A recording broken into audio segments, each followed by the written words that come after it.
उत्तर प्रदेश सरकार की ओटीएस यानी एक मुश्त समाधान योजना जो 8 नवंबर से लागू हुई थी और 31 दिसंबर तक चलेगी। हमारे साथ ही एग्जीक्यूटिव ऑफिसर इमरान खान साहब, उनसे जानते हैं कि नवंबर माह में कितने केस पेंडिंग थे निपटे और कितना कलेक्शन हुआ। जी इमरान खान जी, ओटीएस योजना में नवंबर माह में कितना कलेक्शन हुआ, कितने लोगों ने अपने मामले फाइनल कराए? देखिए, ओटीएस में दो तरह की स्कीम थी। एक तो थी ओटीएस नॉर्मल, जिसमें बिल पे सरचार्ज की माफ़ी थी। उसका हमें टारगेट मिला था 29,953 कंज्यूमर, जिसमें हमें 23 करोड़ 22 लाख रुपए वसूलना था। 29,953 कंज्यूमर के अगेंस्ट में जो हमारा रजिस्ट्रेशन हुआ है 30 नवंबर तक, जिसको हम पहला चरण कहते हैं, 3,631 कंज्यूमर का, जिसमें हमारा पैसा जमा हुआ 1 करोड़ 80 लाख। दूसरा इसका पार्ट था ओटीएस थेफ्ट, मतलब जो चोरी का जुर्माना था उसमें 65% की छूट। उसमें हमें जो टारगेट मिला था मेरठ से 8,845 कंज्यूमर के अगेंस्ट 35 करोड़ रुपए का जो जुर्माना बना था, उसमें हमारे 30 नवंबर तक 786 कंज्यूमरों ने रजिस्ट्रेशन कराया और उसमें जो राजस्व प्राप्त हुआ वो 1 करोड़ 29 लाख। इसके अलावा जो अब दूसरा चरण स्टार्ट हो रहा है, उसमें दूसरा चरण जो है 1 दिसंबर 23 से 15 दिसंबर 23 तक है। उसमें वही घरेलू उपभोक्ता जो 1 किलोवाट तक का जिसका कनेक्शन है, वो 31 अक्टूबर का जो बिल है उसका 30% जमा करा के रजिस्ट्रेशन कराएगा, तो उसे ब्याज पे 100% छूट मिलेगी। और अगर वो किस्तों का विकल्प लेता है तो 12 किस्तों के साथ उसे 90% ब्याज पे छूट मिलेगी।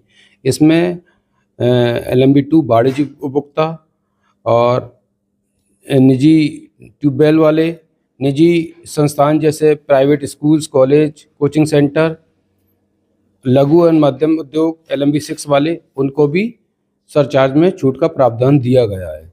तो मेरी सभी उपभोक्ताओं से यही निवेदन है कि दूसरा चरण स्टार्ट हो गया है, इसमें आप इसका फ़ायदा उठाएं और जो भी आपके बिलों में सरचार्ज लगा है इसका फ़ायदा उठाएं। दूसरा है बिजली चोरी वाले उपभोक्ताओं। बिजली चोरी वाले उपभोक्ताओं के लिए वही कंडीशन है कि जो उनका राजस्व निर्धारण है उसका 10% जमा करा के वो रजिस्ट्रेशन कराएंगे और उसके बाद जो उनका शेष राशि में उन्हें 30% जमा करके उनका फुल एंड फाइनल हो जाएगा। अगर वो किस्तों का विकल्प लेते हैं तो 3 किस्तों के साथ राजस्व निर्धारण राशि जो है वो 35% उन्हें जमा करनी पड़ेगी। अच्छा सर, ये जानना चाहेंगे, नवंबर माह में काफ़ी पेंडिंग केस निपटे, अब आपके मुताबिक कितने केस और हैं जो इस महीने में निपट सकते हैं? जैसा कि मैंने आपको बताया, नॉर्मल ओटीएस स्कीम में हमें जो टारगेट मिला है 29,953 कंज्यूमर का मिला है, जिसमें 3,631 कंज्यूमरों ने ही जमा किया है। तो मेरा यही निवेदन है कि इसमें ज़्यादा से ज़्यादा कंज्यूमर आएँ, अपना रजिस्ट्रेशन कराएं और ब्याज में छूट का फ़ायदा उठाएं।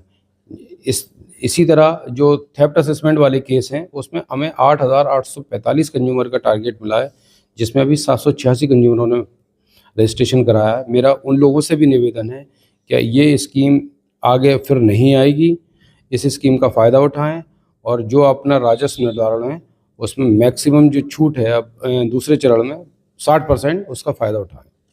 देखिए, ये थे हमारे साथ एग्जीक्यूटिव ऑफिसर इमरान खान साहब, जिन्होंने कहा कि दिसंबर माह में भी स्कीम लागू रहेगी और ज़्यादा से ज़्यादा उपभोक्ता इसका लाभ उठाए। Azam Khan, my city news 24, Rampur.